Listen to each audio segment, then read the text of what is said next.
Hello বন্ধুরা, আজকে horror vibe চ্যানেলে এসে গেছি আরও একটা নতুন গল্প নিয়ে। তাহলে চলো শুরু করা যাক। রাত 12টার রেকর্ডিং। যে ভয়েসটা আমার ছিল না।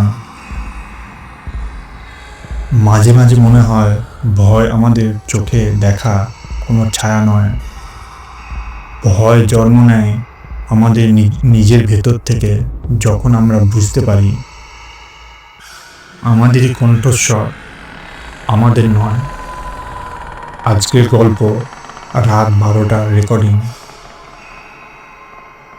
আমি অনির্বাণ, ভয়েস ওভার আর ন্যারেশন করি। একদিন একজন সাবস্ক্রাইবার বলল, দাদা আপনার ভয়েসে একটা ছোট্ট স্ক্রিপ্টে রেকর্ড করে দিন তো, রাতে শুনলে নাকি ভয় কেটে যায়।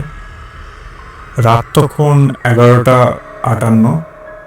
আমি হেডফোনটা পরে মাইকের সামনে বসে গেলাম। স্ক্রিপ্টটা ছিল ছোট, ভয়কে জয় করো, আলো তোমার পাশে আছে। রেকর্ড বাটন চাপলাম। আমি বললাম, ভয়কে জয় করো। ঠিক তখন হেডফোন নিজের কণ্ঠের পরে আর একটা অচেনা স্ত্রী স্বরে ফিসফিস শোনা গেল, তুমি আলো পাবে না। আমার শরীর ঠান্ডা হয়ে গেল। হেডফোন খুলে ফাইলটা প্লে করলাম।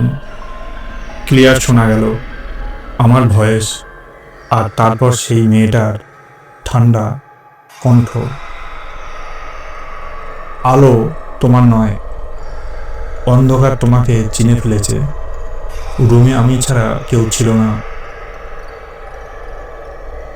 আমি ভয় পেয়ে তাড়াতাড়ি রেকর্ডিং রুমটা ঘুরে দেখলাম। জানালা বন্ধ, দরজা বন্ধ, ফ্যানও বন্ধ। তবু ফাইলটা আবার প্লে করলাম। এইবার মেয়েটার কণ্ঠ কিছুটা রাগী, রেকর্ডিং বন্ধ করো না, আমি তো আমাকে দেখেছ। আমি তো কিছুই ডাকি নাই। মাইকের লাইট হঠাৎ জ্বলে উঠল। নিজে থেকে রেকর্ডিং শুরু। হেডফোনে একটা ভারী শ্বাস, হ হ হ। তারপর সেই মেয়েটার ভয়েস, তুমি কি সত্যি ভয়েস ওভার ভালো পারো? আমি কাঁপা গলায় বললাম, কে কে তুমি? হেডফোনের ভেতর খুব ঠান্ডা হাসি, যে ভয় তুমি অন্যকে শোনাও, আজ সেটা তোমাকেই শুনতে হবে। হঠাৎ মাইকে নিজের কণ্ঠে কিছু রেকর্ড হতে লাগলো। আমি তোমার পিছনে আছি, পিছনে তাকিও না। আমি ঠান্ডা হয়ে গেলাম। ওটা আমার কণ্ঠ, কিন্তু আমি তো কিছুই বলছি না। ঘরের বাতাস ভারী হয়ে গেল। মনে হলো কেউ ঠিক আমার ঘাড়ের পিছনে দাঁড়িয়ে আছে। হেডফোনে আবার মেয়েটার কণ্ঠ, এবার তুমি শোনো মৃতদের গল্প, যেগুলো তুমি সারা জীবন বলেছ। ফাইলটা নিজে থেকে সেভ হয়ে গেল। নাম আনটাইটেলড, ডেড ভয়েস।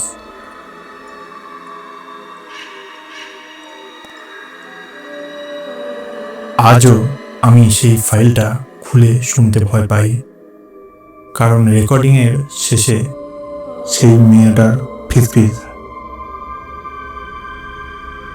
আগামী রেকর্ডিং আমি তোমার সঙ্গে বসে করব।